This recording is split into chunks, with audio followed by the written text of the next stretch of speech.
This Torah class is brought to you by TorahAnytime.com. Recording in progress. Okay, good morning everyone. Shalom Aleichem, Bruchim Habam. We're continuing our Sunday morning Iyun Shiurim, Kesuvos, Daf Tzadi Daled. The Gemara on Tzadi Daled Amud Beis told us the story of the mother of Rami Bar Chama, wrote her nechasim to Rami Bar Chama in the morning, and the evening she wrote it to Mar Ukva Bar Chama. Rami Bar Chama came to Rav Sheishes. Rav Sheishes gave it to Rami Bar Chama. Mar Ukva came to Rav Nachman. Rav Nachman gave it to Mar Ukva. Rav Sheishes then came to Rav Nachman. He said, "Why did you do that? Why did you give it to the second one, to Mar Ukva?" Rav Nachman responded, "Why did you, Rav Sheishes, give it to Rami Bar Chama?" Rav Sheishes responded, "Because he came first." To which Rav Nachman said, "Are we living in Yerushalayim that they write hours?" So Rav Sheishes said, "And why did you, Rav Nachman, do this?" So Rav Nachman said, "Shuda Dadaini. I did this. I was using the procedure of Shuda Dadaini. Shuda Dadaini is the procedure of we leave it to the discretion of the Dayanim." So Rav Sheishes says, "I'm also using Shuda Dadaini." So to which Rav Nachman said, "First of all, I'm a Dayan and you're not a Dayan. And secondly, that's not what your intention was. That's not why you wanted to give it to Rami Bar Chama." So the question here is, what exactly is the reason of Rav Sheishes? Why did Rav Sheishes want to give it to Rami Bar Chama? And what is Rav Nachman's response when he says, "Atu b'Yushalayim, Yasvinan de Kasvinan Shois"? Do we live in Yerushalayim that they write hours? What was the position of Rav Sheishes, and what was the response of Rav Nachman? Rav Sheishes said, "Give it to the first guy." Rav Nachman said, "Give it to the second guy, Shuda Dadaini."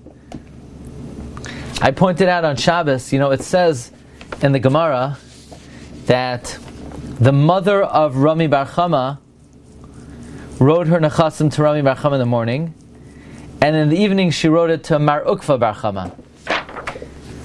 Was she also the mother of Mar Ukva Bar Chama? He calls her the mother of Rami Bar Chama, doesn't call her the mother of Mar Ukva Bar Chama. So was that a different son of Mar Ukva, but from a different wife?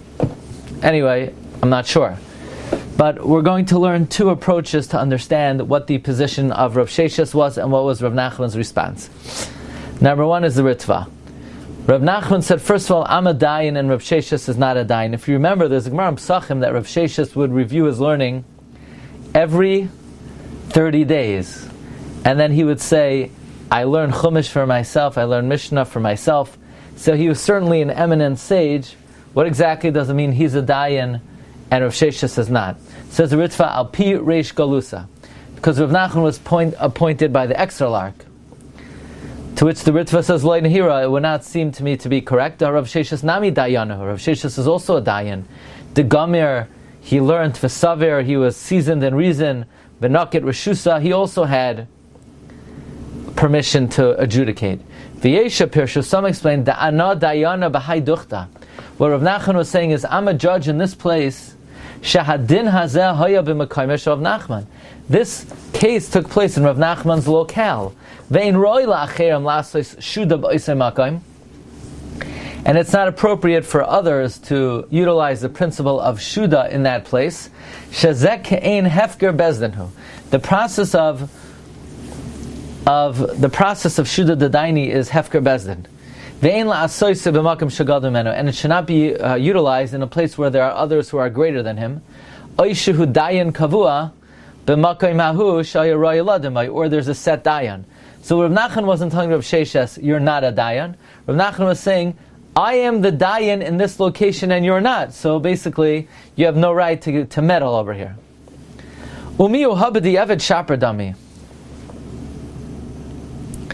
B'di'eved, it definitely would have worked for Rav Sheishes to issue a ruling.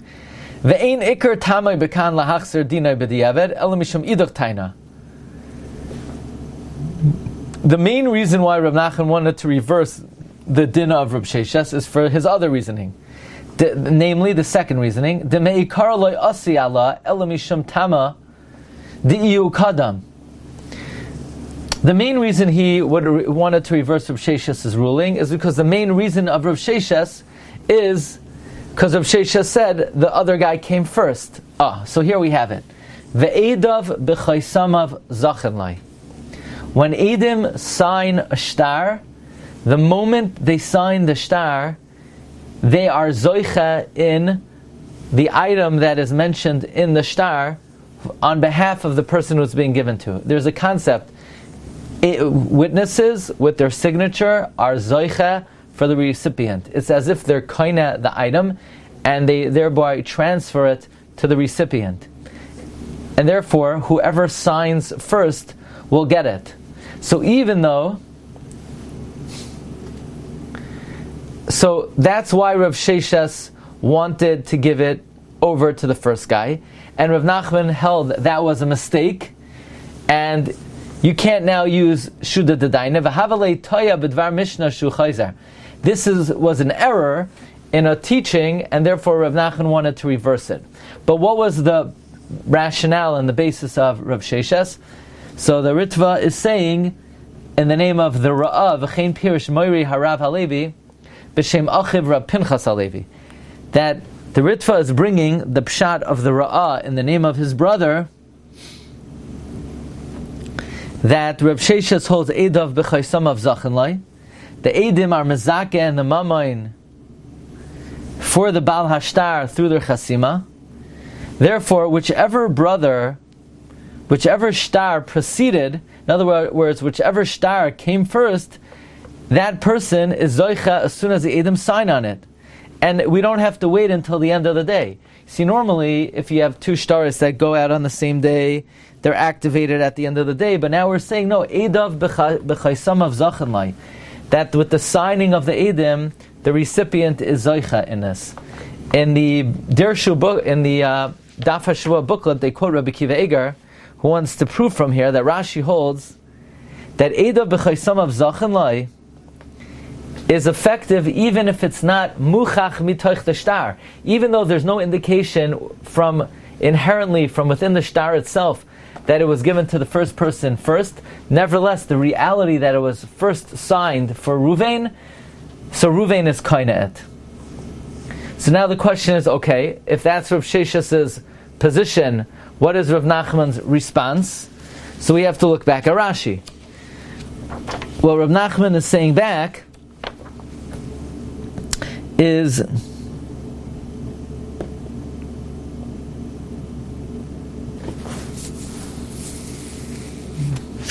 Rashi is Divrei Hamaschel Atu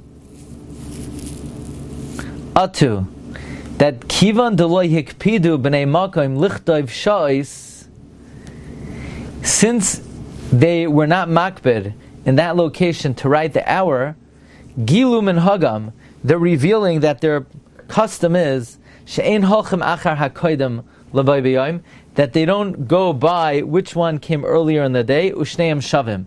Meaning the fact that the minhag was not to write hours, so they're being megala das, they're demonstrating that they're not going by the hours, but rather they're going by the end of the day. Okay, so Rav Sheishes held Eida b'chaysamav zachenlai, and Rav Nachman is responding, well, they don't write hours, so that shows they don't want to go by which one was signed first, but it's going to be effective at the end of the day. The Rosh has a different approach to this Gemara, and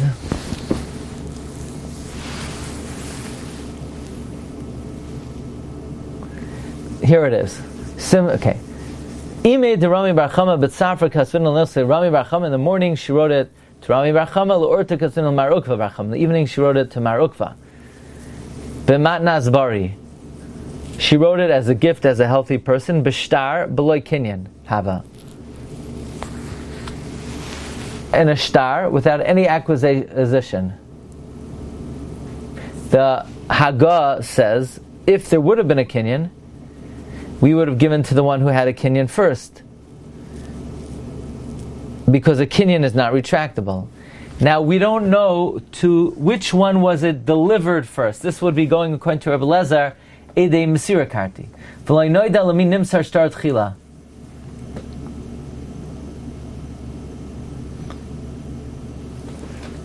Rami Bar Chama came to Rav Sheishes and he gave it to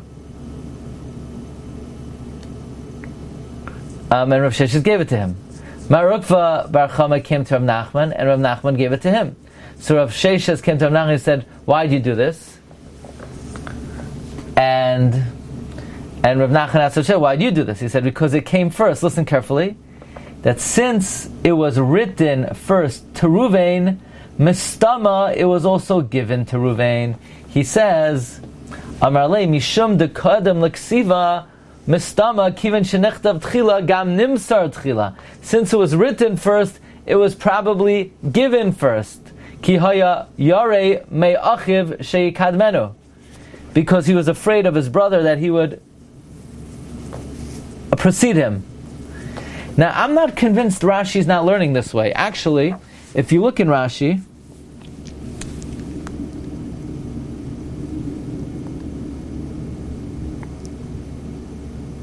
I'm not convinced that Rashi doesn't learn this way, but this is different than the Ra'ah. The Ra'ah learned that Reb Sheishes' position is based on Edei Chasima Karti, that whichever one was signed first, it is transferred to that person.